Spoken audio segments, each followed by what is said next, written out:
ओम शांति। Touch the light का जो पहला पार्ट है,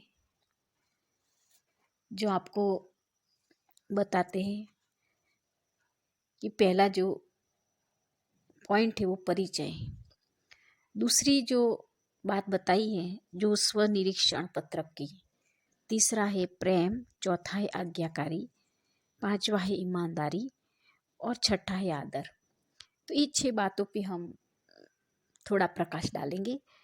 तो टच द लाइट माना क्या कि जब हम उस बिंदु को टच करते हैं तो हमें बहुत सारी शक्तियाँ प्राप्त होती है। लेकिन जब हमारा परमात्मा से परिचय नहीं है या फिर स्व से हम परिचय नहीं है तो हमारा कांटेक्ट परमात्मा से नहीं हो सकता है और स्व निरीक्षण हम नहीं कर सकते हैं और प्रभु का प्रेम भी हमें प्राप्त नहीं हो सकता है। जो आज्ञाकारी जो बच्चे हैं, जो माँ बाप का मानते हैं, सुनते हैं और उसका अनुसरण करके आगे बढ़ते हैं। ईमानदारी यानी हमें परमात्मा के प्रति हम कितने ईमानदार और वफादार हैं ये हमें देखना है, तभी हमको उसके प्रति आदर की हमें भावना रहेगी। तो आज जो टच द लाइट के बारे में जो मैं बताने जा रही हूँ उसमें कई बातें ऐसी हमें सीखने को मिलती हैं। ये पूरा एक सब्जेक्ट है जो हम सुनते हैं तो वास्तव में हमें बहुत खुशी प्राप्त होती है। तो आइए उसमें जो एक कहानी है, जो उस बच्चे का नाम प्रेम रखते हैं लेकिन उसको बहुत डांट के और समझा के उसको स्कूल भेजा जाता है, लेकिन वो बच्चा सोचता है कि मुझे मम्मी डांटती है, प्यार नहीं करती, वाह मेरा नाम प्रेम क्यों रखा है। तो कहने का मतलब ये है कि जो उसका नाम प्रेम है लेकिन उसको सही जगह पे गाइडेंस करना पड़ता है, यानी कि अगर वो पढ़ेगा नहीं तो आगे कैसे बढ़ेगा, उसको उस समझाते हैं। उसमें बताया कि जो आज्ञाकारी है कि आज्ञाकारी माना क्या, हमें किस बात की आज्ञा माननी है। तो इसमें बता है कि जब रात्रि क्लास जब समाप्त होने के बाद हम विश्राम करने के लिए जा रहे थे, जो इसमें जगदीश भाई अपना जो अनुभव बता रहे हैं। तो उतने में जो पिता श्री ब्रह्मा बाबा ने कहा, बच्चे भारत के राष्ट्रपति को एक चिट्ठी लिखनी है। आप लोगों ने अनुभव किया है कि निराकार शिव बाबा प्रजापिता ब्रह्मा के साकार तन में प्रवेश कर कैसे नई सृष्टि की स्थापना कर रहे हैं। आप उनको निमंत्रण दो कि आप भी इसको जानकर अपना पूरा वर्षा लो, अब नहीं तो कभी नहीं।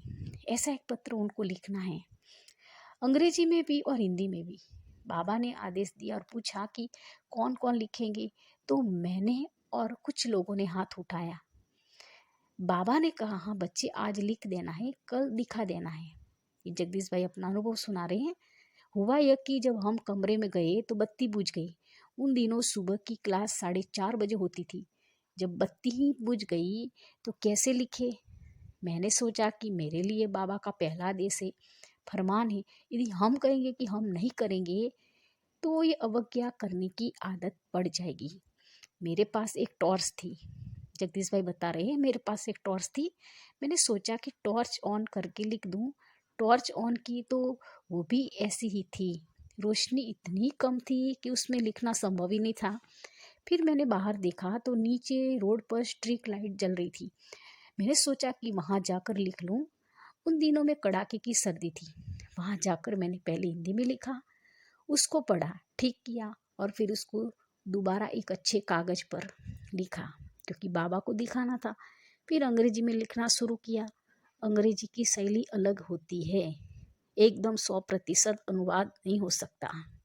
उसको लिखकर फिर ठीक किया, उसको दोबारा अच्छे कागज पे लिखा। उतने में लगभग सुबह 3 साढ़े 3 बज गए। जिन लोगों ने बाबा के सामने हाथ उठाया था वो काम नहीं किया था। उन्होंने मेरी हंसी उड़ाई, ये बिना मतलब ये इतना सीरियस क्यों हो रहा है। थोड़े समय पश्चात हम सभी प्रातः क्लास में गए। क्लास पूरी हो गई। उसके बाद बाबा ने कहा, अच्छा बच्चे, रात को मैंने लिखने के लिए कहा था, कौन कौन लिख कर लाया है। मैंने सिर नीचे कर लिया। शर्म आनी चाहिए थी उनको, आ गई मुझको। बेचारे वे शर्मिंदा तो हो गए।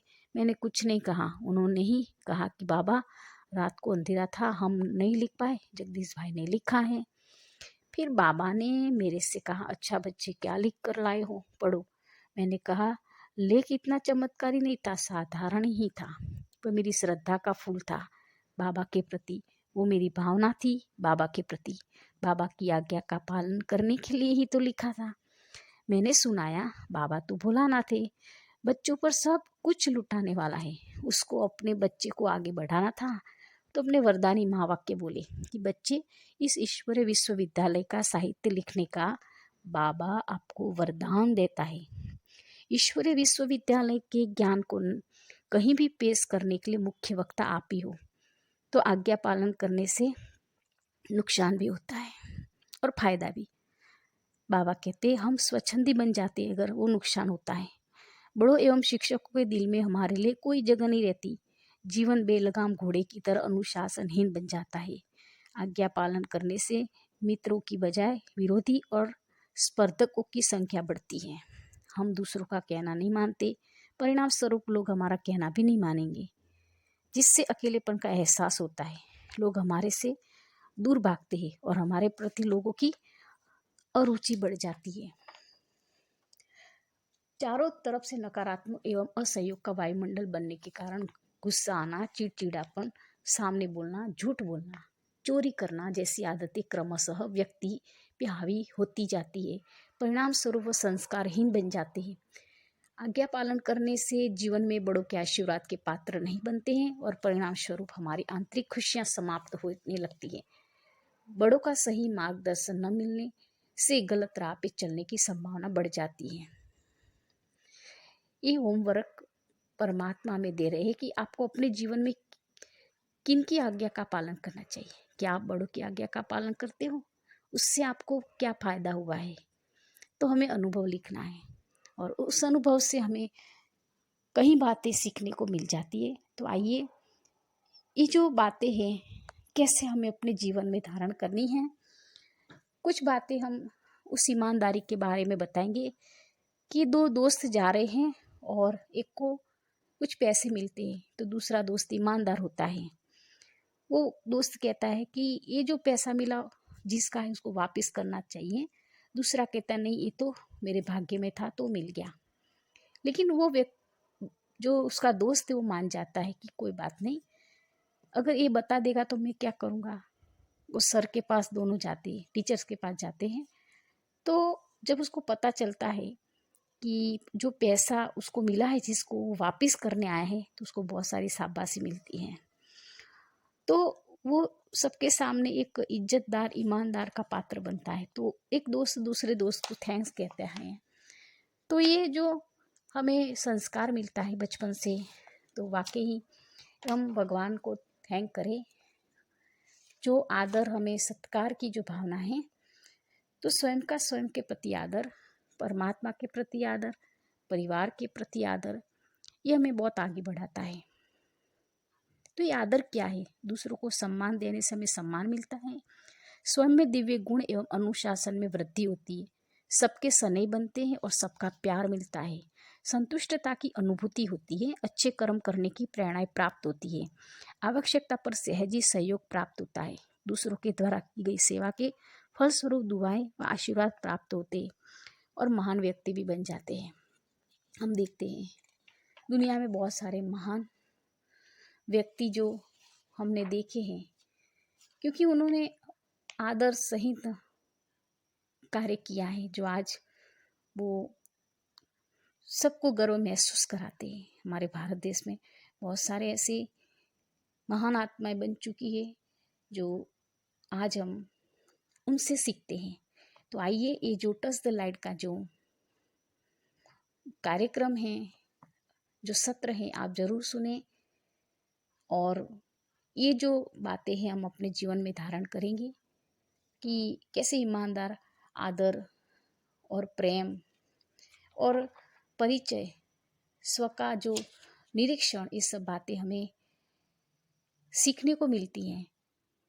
तो इसी जो बातें हैं हम अपने जीवन में धारण करेंगे और परमात्मा से हम किरणें लेंगे और हम अपने जीवन को ऊंच और श्रेष्ठ बनाएंगे। आगे का जो लेसन है कल आपको मिलेगा। ओम शांति, ओम शांति।